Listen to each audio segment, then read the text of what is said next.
आज की वीडियो में हम मानदेय वृद्धि के विषय में बात करने वाले हैं। मोदी जी ने मानदेय बढ़ाने का निकाला संकल्प पत्र। सत्ता में आने पर करेंगे मानदेय वृद्धि। जी हाँ बहनों, खबर है जम्मू कश्मीर की, जहां आंगनबाड़ी कार्यकर्तियों को दूर से दिखाए जा रहे हैं लॉलीपॉप। मोदी जी के एक संकल्प पत्र में कहा गया है, जम्मू कश्मीर की आंगनबाड़ी कार्यकर्तियों आशा बहनों से कि सत्ता में सरकार आएगी तो की जाएगी आपकी आर्थिक मदद, बढ़ाया जाएगा आपका मानदेय। बहनों, आपको संकल्प पत्र पढ़कर सुनाते हैं, उसके बाद बात करेंगे सरकार के वादा खिलाफी की। संकल्प पत्र में क्या है भाई और बहनों, पहले यह पढ़ते हैं। जम्मू कश्मीर के लिए भाजपा का संकल्प। जम्मू कश्मीर भाजपा संकल्प पत्र। सबका साथ, सबका विकास। जी हाँ, ये है मोदी जी की बात, माननीय प्रधानमंत्री मोदी जी की बात। सबका साथ, सबका विकास। उनका कहना है कि सबका साथ होगा तभी सबका विकास होगा। आगे बढ़ते हैं। इडाक संविदा दैनिक वेतनभोगी कर्मचारियों की समस्याओं का समाधान किया जाएगा। ये है जम्मू कश्मीर के लिए भाई और बहनों, मोदी जी ने ये संकल्प पत्र निकाला है, जिसमें कहा जा रहा है कि इडाक पर संविदा दैनिक वेतनभोगी कर्मचारियों की समस्याओं का समाधान किया जाएगा। तो बहनों, सबसे बड़ी समस्या तो यही होती है कि उनका मानदेय नहीं बढ़ाया जा रहा है, जिसका समाधान नहीं किया जाता है। आगे पढ़ते हैं। आंगनबाड़ी कार्यकर्ताओं, आशा कार्यकर्ताओं, एनएचएम कार्यकर्ताओं, रहबरे खेल कर्मचारियों, सामुदायिक सूचना केंद्र सीआईसी संचालकों, होम गार्ड और राष्ट्रीय युवा कोर जैसे महत्वपूर्ण सामुदायिक कर्मियों की लक्षित शिकायतों के समाधान के लिए अतिरिक्त सहायता प्रदान करेंगे। ये कहना है हमारे माननीय प्रधानमंत्री मोदी जी का जम्मू कश्मीर के लिए कि आंगनबाड़ी कार्यकर्ताओं, एडहॉक पर दैनिक संविदा कर्मी पर दैनिक वेतन भोगियों के लिए ये कहा है माननीय प्रधानमंत्री मोदी जी ने। भाई और बहनों, भाजपा की सरकार जहां जहां है वहां कितना मानदेय है आंगनबाड़ी कार्यकर्तियों का, आप नजरें उठाकर देख लीजिए। सबसे पहले हम बात करते हैं उत्तर प्रदेश की। उत्तर प्रदेश की आंगनबाड़ी कार्यकर्ती बहनों से भी कई बातें की गई थी, कई वादे किए गए थे, पर कितना पूरा किया गया।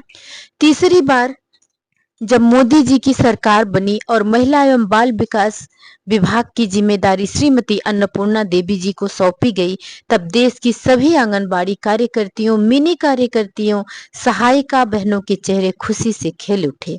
सभी आंगनबाड़ी बहनों के मन में एक नई उम्मीद जाग गई थी कि अब तो देश की सभी आंगनबाड़ी कार्यकर्ताओं की किस्मत बदल जाएगी। पर उत्तर प्रदेश में आंगनबाड़ी कार्यकर्ताओं की किस्मत बदलने को कौन कहे, और ज्यादा बदहाल होने की नौबत आ गई है। सरकार बनने से पहले यह हो रहा था कि आंगनबाड़ी कार्यकर्ताओं का बढ़ाया जाएगा मानदेय, 10,000 होगा मानदेय। आंगनबाड़ी कार्यकर्तियों को बनाया जाएगा प्री प्राइमरी टीचर। जहां आंगनबाड़ी खड़ी वहां सरकार खड़ी, जैसे ना जाने कितनी बातों से बहलाया गया। यशोदा माँ कहकर भी नवाजा गया। पर आंगनबाड़ी बहनों, क्या मिला हमें? मानदेय के नाम पर कुछ नहीं बढ़ाया गया। जितने पैसे थे उतने ही हैं। महिला सशक्तिकरण के नाम पर शोषण किया गया। धरनों में यशोदा माँ के ऊपर लाठियां बरसाई गईं। प्री प्राइमरी में जोड़ने की जगह पर एजुकेटर की नियुक्तियां निकाली गई।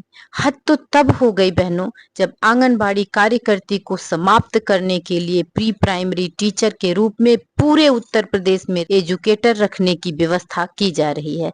जब सरकार ने वादा किया था हमसे कि आपको प्री प्राइमरी टीचर में टीचर नियुक्त किया जाएगा, प्राइमरी स्कूलों से आपको जोड़ा जाएगा, फिर उत्तर प्रदेश की आंगनबाड़ी कार्यकर्तियों के साथ इतना बड़ा अन्याय क्यों? क्यों आंगनबाड़ी कार्यकर्तियों का हक मारा जा रहा है? भाई और बहनों, आपको बता दूं, बीजेपी की बहुत बड़ी समर्थक मैं भी रही हूं बहनों, पर अब दिल टूटता जा रहा है, यकीन उठता जा रहा है। कहीं न कहीं अपनी बदहाली के जिम्मेदार हम खुद ही हैं। सोचा था हम आंगनबाड़ी कार्यकर्तियों ने कि माननीय अन्नपूर्णा देवी जी महिला एवं बाल विकास विभाग की जिम्मेदारी संभाल रही हैं, तो वो आंगनबाड़ी कार्यकर्तियों की बिगड़ते हालात को भी संभाल लेंगी। ये शपथ ग्रहण करते ही लगा अब हमारे विभाग की जिम्मेदारी मजबूत हाथों में है। पर जिस तरह से आंगनबाड़ी केंद्रों पर प्री प्राइमरी में आंगनबाड़ी कार्यकर्तियों को न रखकर नई नियुक्ति एजुकेटर की जा रही है, और जिस तरह से एजुकेटर की नियुक्ति को रोकने के लिए आंगनबाड़ी कार्यकर्तियों का जो प्रयास रहा है, उस प्रयास को, उस धरने को देखकर भी सरकार के कान में जूं नहीं रेंग रहा है। देखकर समझ में आ रहा है कि स्थितियां सुधरने जैसी नहीं लग रही हैं। यह हालात है उत्तर प्रदेश की आंगनबाड़ी कार्यकर्तियों की।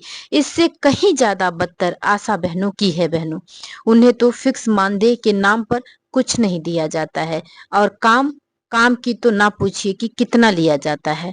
जब कहीं इलेक्शन होना होता है तो सरकार की जुमलेबाजी शुरू हो जाती है। मानदेय बढ़ाएंगे, आर्थिक मदद करेंगे, फला फला और जाने क्या क्या सपने दिखाए जाने लगते हैं। भावनाओं के साथ गेम खेलकर वोट लिया जाता है, और ज्यों ही सरकार सत्ता में आती है सब भूल भाल जाती है, और आंगनबाड़ी कार्यकर्ती, सहायिका, मिनी कार्यकर्ती, आशा बहनें, रसोइया बहनें जहां की तहां रह जाती हैं। यह सौतेला व्यवहार चल रहा है देश की समस्त आंगनबाड़ी कार्यकर्तियों के साथ, और देश की आंगनबाड़ी कार्यकर्ती, मिनी कार्यकर्ती, सहायिका, आशा बहनों के साथ और रसोइया बहनों के साथ ये दोहरा और सौतेलापन व्यवहार किया जा रहा है। बातें होती हैं महिला सशक्तिकरण की, तो क्या ये लोग महिलाएं नहीं हैं? किस तरह से इन्हें सशक्त बनाया जा रहा है? काम के बोझ को लादा जा रहा है। कहा जा रहा है एजुकेटर की नियुक्ति की जा रही है आंगनबाड़ी कार्यकर्तियों की मदद करने के लिए और उनके काम के बोझ को कम करने के लिए। ये किस तरह की मदद है? जो हेल्पर हैं उनको ज्यादा मानदेय दिया जा रहा है, और जो मेन है, जो 25 साल से आंगनबाड़ी कार्यकर्ती के पद पर नियुक्त हैं और जो आज तक बच्चों के सर्वांगीण विकास के लिए काम कर रही हैं, उनको मानदेय दिया जाता है सब मिलाकर 6,000 रुपए। अब जो नियुक्ति की जा रही है उनको 10,000 दिया जा रहा है। जो 25 साल से काम कर रहे हैं उनको 6,000 दिया जा रहा है। तो ये दोहरापन, ये सौतेलापन, ये धोखेबाजी सरकार क्यों कर रही है आंगनबाड़ी कार्यकर्तियों के साथ? क्या आंगनबाड़ी समाप्त कर देना चाहती है? इतने दिनों तक काम कराने के बाद क्या आंगनबाड़ी के अस्तित्व को खत्म करना चाहती है सरकार? भाई और बहनों, आप लोगों के क्या विचार हैं? कमेंट द्वारा हमें जरूर बताइएगा। और हाँ बहनों, आप लोग यह वीडियो कहां से, किस राज्य से देख रहे हैं, अपने नाम के साथ अपने जिले का और अपने प्रदेश का नाम लिखना ना भूलें।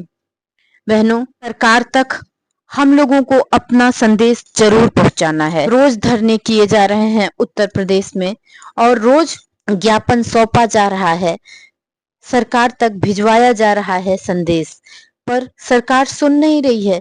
तो क्या सरकार तक ये बातें नहीं पहुंचाई जा रही हैं? माननीय योगी जी तक, माननीय प्रधानमंत्री मोदी जी तक और माननीय महिला एवं बाल विकास मंत्री तक हमारी बातें नहीं पहुंच रही हैं? हम क्या समझे इस बात को? के लिए आंगनबाड़ी कार्यकर्तियों की नियुक्ति इसलिए की गई है कि वो जो देश में छूटे हुए हैं, जो पिछड़े वर्ग के लोग हैं, उन्हें मुख्य धारा से जोड़ा जाए। हम लोग तो जुड़ ही नहीं पा रहे हैं मुख्य धारा से। इस सालों से हम लोगों को मुख्य धारा से जोड़ने की कोशिश कर रहे हैं, और आंगनबाड़ी कार्यकर्ती मुख्य धारा से आज तक नहीं जुड़ पा रही हैं। वो अपनी बातों को, अपने ज्ञापन को, अपने संदेश को अपने माननीय प्रधानमंत्री जी तक, अपने माननीय मुख्यमंत्री जी तक और माननीय महिला एवं बाल विकास मंत्री तक शायद हम लोग पहुंचा ही नहीं पा रहे हैं, या अगर बातें पहुंच जा रही हैं फिर हमारी बातों को न मानने का क्या कारण है, हमें समझाया जाए और बताया जाए।